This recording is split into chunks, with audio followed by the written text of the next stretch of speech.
Sebelumnya, perkenalkan, nama saya Syawal Fauzia Nunggaran. Saya Delia Rizkia. Saya Nida Jihabiah. Saya Salma Aulia. Jadi langsung aja kita presentasi. Saya Delia Rizkia akan mempresentasikan hasil PPT saya. Yang pertama ada pendahuluan e-commerce. Elektronik di sini adalah jenis mekanisme dagang antara pembelian dan penjualan dalam menyediakan jasa barang hingga pengambilan hak media elektronik, yang mana kedua belah pihak tidak hadir secara fisik dengan manfaat internet. Aspek pelindungan hukum bagi konsumen dalam transaksi e-commerce diatur oleh dua undang-undang utama, yaitu Undang-Undang Nomor 8 Tahun 1999 tentang Perlindungan Konsumen dan Undang-Undang Nomor 11 Tahun 2008 tentang Informasi dan Transaksi Elektronik. Kedua undang-undang ini memberikan jaminan hak-hak konsumen, termasuk kewajiban pelaku usaha untuk memberikan informasi yang akurat dan lengkap mengenai produk. Selain itu, pelaku usaha bertanggung jawab atas kerugian yang timbul dari pelanggaran ketentuan yang ada. Selanjutnya ada pelindungan hukum bagi konsumen dan transaksi e-commerce. Perlindungan hukum merupakan cara untuk melindungi konsumen yang diberikan oleh hukum atau undang-undang untuk mencegah adanya pelanggaran atau hal-hal yang dapat merugikan kepentingan konsumen. Dalam penelitian ini, konsumen menggunakan transaksi e-commerce mendapatkan perlindungan hukum berdasarkan ketentuan peraturan perundang-undangan, yaitu Undang-Undang Perlindungan Konsumen (UU PK), Undang-Undang Informasi dan Transaksi Elektronik atau UU ITE. Dengan demikian, berikut ini akan diuraikan perlindungan hukum kepada konsumen berdasarkan peraturan perundang-undangan. Selanjutnya, aspek perlindungan hukum terhadap bisnis. Aspek perlindungan hukum terhadap bisnis di Indonesia mencakup berbagai elemen penting. Yang pertama, perlindungan hukum konsumen. Undang-Undang Nomor 8 Tahun 1999 mengatur hak dan kewajiban pelaku usaha serta konsumen memastikan transaksi yang adil dan transparan. Yang kedua, hak kekayaan intelektual, melindungi inovasi dan produk dari penggunaan yang disahkan, memberikan jaminan bagi pelaku bisnis. Yang ketiga, penyelesaian sengketa. Terdapat mekanisme seperti arbitrase untuk menyelesaikan konflik bisnis secara efisien. Yang keempat, perlindungan e-commerce, meregulasi khusus untuk transaksi online, termasuk perlindungan terhadap kerugian akibat kesepakatan yang tidak dipenuhi oleh konsumen. Sekian dari saya. Ada yang ingin bertanya? Boleh, bisa. Perkenalkan, nama saya Anissa dari kelompok 1. Izin bertanya, pertanyaannya, bagaimana perlindungan hukum terhadap konsumen dalam transaksi e-commerce apabila pelaku usaha melakukan uang prestasi? Oke, terima kasih. Nanti saya cari dulu ya. Assalamualaikum warahmatullahi wabarakatuh. Perkenalkan, nama saya Salma Aulia. Di sini saya akan mempresentasikan hasil kerja saya yang berjudul Perlindungan Hukum bagi Konsumen dalam Transaksi E-commerce. Yang pertama, ada aspek hukum dalam transaksi e-commerce.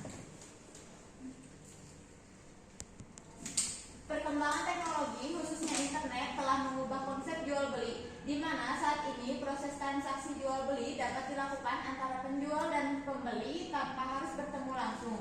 Jual beli melalui internet yang dilakukan secara online ini dikenal dengan istilah e-commerce. E-commerce adalah kegiatan bisnis dengan melakukan pertukaran data atau data interchange via internet, di mana kedua belah pihak, yaitu originator dan agresor atau disebut dengan penjual dan pembeli barang dan jasa, dapat melakukan bargaining dan transaksi. Lalu ada definisi e-commerce sebagai suatu mekanisme bisnis secara elektronis yang memfokuskan diri pada transaksi bisnis berbasis individu dengan menggunakan internet sebagai medium pertukaran barang atau jasa, baik antara dua institusi bisnis to bisnis maupun antar institusi dan konsumen langsung, yaitu bisnis to customer. Lalu ada perlindungan konsumen. Perlindungan konsumen merupakan segala upaya untuk menjamin adanya kepastian hukum untuk memberi perlindungan kepada konsumen. Lalu ada berdasarkan UU PK pasal 1 ayat 1 disebutkan bahwa perlindungan konsumen adalah segala upaya yang menjamin adanya kepastian hukum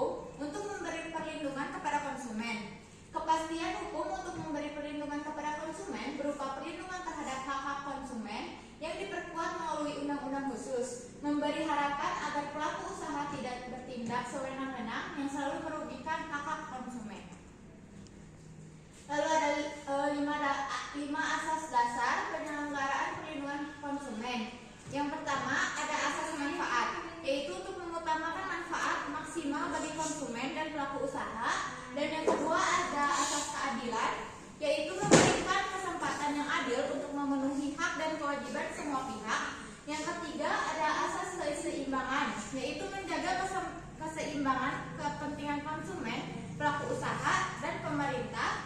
Dan yang keempat ada asas keamanan dan keselamatan konsumen, yaitu untuk menjamin keamanan dan keselamatan dalam penggunaan barang atau jasa. Dan yang terakhir ada asas kepastian hukum, untuk menjamin kepatuhan hukum dan keadilan bagi konsumen serta pelaku usaha. Selanjutnya ada tujuan perlindungan konsumen. Menurut pasal 3 UU PK, tujuan perlindungan konsumen yaitu meningkatkan kesadaran, kemampuan, dan kemandirian konsumen untuk melindungi diri, mengangkat harkat dan martabat konsumen dengan cara menghindarkannya dari akses negatif pemakaian barang dan jasa. Yang ketiga adalah meningkatkan pemberdayaan konsumen dalam memilih, menentukan, dan menuntut hak-haknya sebagai konsumen.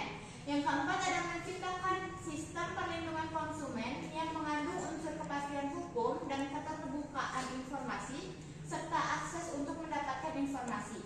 Dan yang kelima adalah menumbuhkan kesadaran pelaku usaha mengenal pentingnya perlindungan konsumen sehingga tumbuh sikap yang jujur dan bertanggung jawab dalam berusaha. Dan yang terakhir ada meningkatkan kualitas barang dan jasa yang menjamin kelangsungan usaha produksi barang dan jasa, kesehatan, kenyamanan, keamanan, dan keselamatan konsumen. Lalu ada hak dan kewajiban konsumen pasal 4 UU PK. Yang pertama ada hak atas kenyamanan, keamanan, dan keselamatan dalam mengonsumsi barang dan jasa. Ada hak memilih dan mendapatkan barang atau jasa sesuai nilai tukar, kondisi, dan jaminan yang dijanjikan. Ketiga ada hak menerima informasi benar, jelas, dan jujur tentang barang atau jasa. Yang keempat ada hak didengar pendapat dan keluhan terkait barang atau jasa yang digunakan. Yang kelima ada hak diperlakukan secara benar, jujur, dan tidak diskriminatif. Dan yang terakhir ada hak mendapatkan kompensasi atau ganti rugi jika barang atau jasa tidak sesuai dengan perjanjian. Selanjutnya ada kewajiban konsumen, yaitu membaca atau mengikuti petunjuk informasi dan prosedur demi keamanan dan keselamatan. Lalu ada beritikat baik dalam melakukan transaksi pembelian barang atau jasa.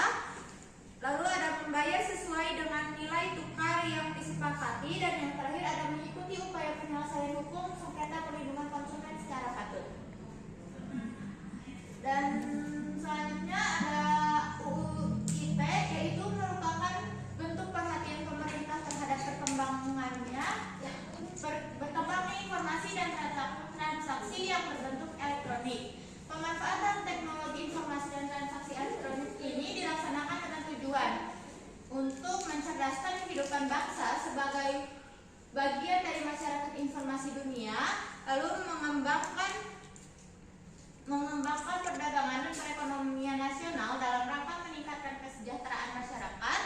Lalu ada meningkatkan efektivitas dan efisiensi pelayanan publik, dan ada membuka kesempatan seluas-luasnya kepada setiap orang untuk memajukan pemikiran dan kemampuan di bidang penggunaan dan pemanfaatan teknologi informasi seoptimal mungkin dan bertanggung jawab. Lalu yang terakhir ada memberikan rasa aman, keadilan, dan kepastian hukum bagi pengguna penyelenggaraan teknologi informasi. Lalu di bagian terakhir yaitu ada perlindungan hukum bagi konsumen dalam transaksi e-commerce. Perlindungan hukum bagi konsumen dalam transaksi e-commerce merupakan cara untuk melindungi konsumen yang diberikan oleh hukum atau undang-undang untuk mencegah adanya pelanggaran atau hal-hal yang dapat merugikan kepentingan konsumen. Perlindungan hukum kepada konsumen berdasarkan peraturan perundang-undangan tersebut terdiri dari yang pertama ada perlindungan hukum ditinjau dari UPK. Konsumen dalam berbagai segi merupakan pihak yang lemah kedudukannya bila dibandingkan pelaku usaha. Konsumen seringkali tidak memiliki posisi tawar bisa berhadapan dengan pelaku usaha. Oleh karena itu diperlukan suatu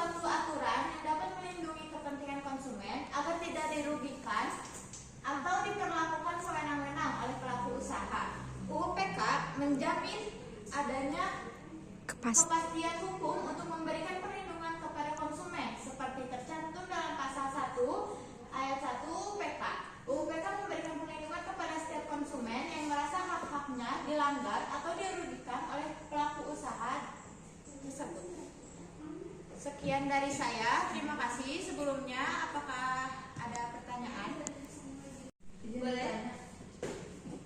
Saya Syifa Silviana ingin bertanya, apa saja jenis-jenis transaksi e-commerce yang umum terjadi? Baik, terima kasih Syifa. Saya izin mendiskusikan dulu. Saya menjawab pertanyaan dari Syifa. Jawabannya yaitu ada business to customer, seperti konsumen yang belanja di Shopee. Terus yang kedua ada business to business, yaitu contohnya perusahaan ke perusahaan, misalnya pembelian bahan baku di Alibaba. Yang ketiga ada customer to customer, yaitu konsumen ke konsumen, seperti jual barang bekas di OLX. Mungkin segitu contohnya. Terima kasih. Wassalamualaikum warahmatullahi wabarakatuh. 1, 2, 3. Assalamualaikum warahmatullahi wabarakatuh. Perkenalkan, nama saya Sheryl Fauzia. Di sini saya akan mempresentasikan hasil kerja saya di bagian yang berjudul perlindungan hukum bagi konsumen dalam transaksi e-commerce. Di bagian 1, para pihak dalam transaksi e-commerce. Dalam transaksi e-commerce melibatkan beberapa pihak, baik secara langsung maupun tidak langsung, tergantung kompleksitas yang dilakukan. Dalam transaksi yang dilakukan di e-commerce, terdapat beberapa pihak yang terlibat untuk memastikan kelancaran proses transaksi, pengiriman barang atau jasa, serta perlindungan bagi konsumen. Di sini ada pihak-pihak yang terlibat dalam transaksi e-commerce. Yang pertama ada penjual atau merchant. Penjual adalah pihak yang menawarkan barang atau jasa untuk dijual kepada konsumen melalui platform e-commerce. Yang kedua, ada pembeli atau konsumen. Konsumen adalah pihak yang membeli barang atau jasa yang ditawarkan oleh penjual. Mereka melakukan pemesanan, melakukan pembayaran, dan menerima produk atau layanan yang dijual. Yang ketiga, ada platform e-commerce atau penyelenggaraan sistem elektronik. Platform e-commerce bertindak sebagai pihak yang menyediakan wadah atau marketplace bagi penjual dan pembeli untuk bertransaksi. Selanjutnya yang keempat ada pembayaran atau payment gateway atau penyedia layanan pembayaran. Payment gateway adalah pihak ketiga yang menyediakan fasilitas untuk menyediakan proses pembayaran dalam transaksi e-commerce, seperti kartu kredit, transfer, bank, dompet digital, atau sistem pembayaran lainnya. Yang kelima, ada penyedia layanan pengiriman atau logistik atau kurir, pihak yang bertanggung jawab atas pengiriman barang dari penjual terhadap pembeli.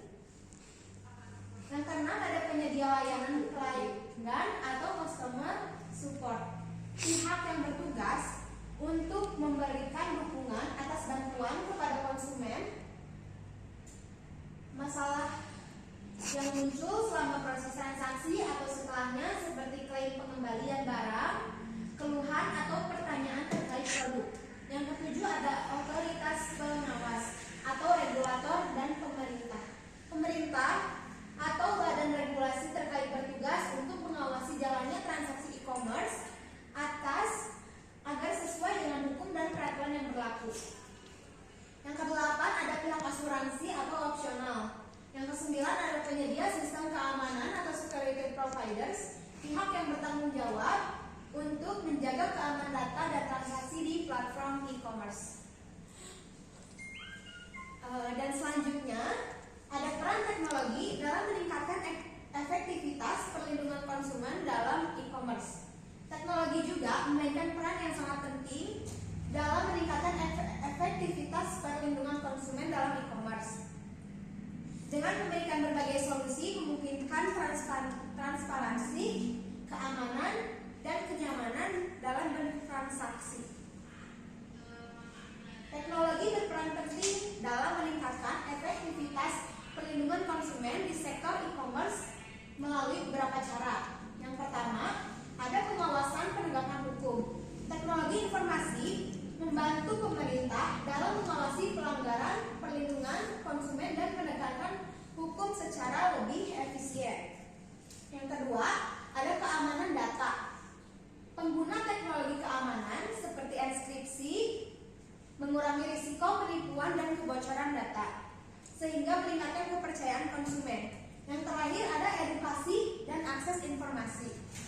Platform digital memungkinkan konsumen untuk mengakses informasi terkini, memberikan umpan balik, dan melaporkan masalah yang mempercepat respon dari pihak yang berwenang. Mungkin segitu dari saya. Ada yang bertanya? Izin bertanya, boleh? Perkenalkan, nama saya Tiwi. Izin bertanya, apa saja sanksi bagi pelaku usaha yang melanggar hak konsumen? Terima kasih Tiwi untuk pertanyaannya. Saya izin research dulu ya. Izin menjawab pertanyaan dari Tiwi yang pertanyaannya, apa saja sanksi bagi pelaku usaha yang melanggar hak konsumen? Jadi, yang pertama ada sanksi administratif, yaitu pelaku usaha dapat dikenakan sanksi administratif berupa denda atau pencabutan izin usaha. Yang kedua ada sanksi pidana. Dalam kasus penipuan atau pelanggaran hukum yang lebih serius, pelaku usaha dapat dikenakan sanksi pidana sesuai dengan ketentuan yang berlaku seperti diatur dalam KUHP dan UU ITE. Terima kasih. Dan saya terima kasih. Assalamualaikum, nama saya Nida Jabia. Saya akan presentasikan perlindungan hukum bagi konsumen dalam transaksi e-commerce. Saya akan membacakan hambatan yang dihadapi dalam implementasi regulasi perlindungan konsumen di desktop e-commerce.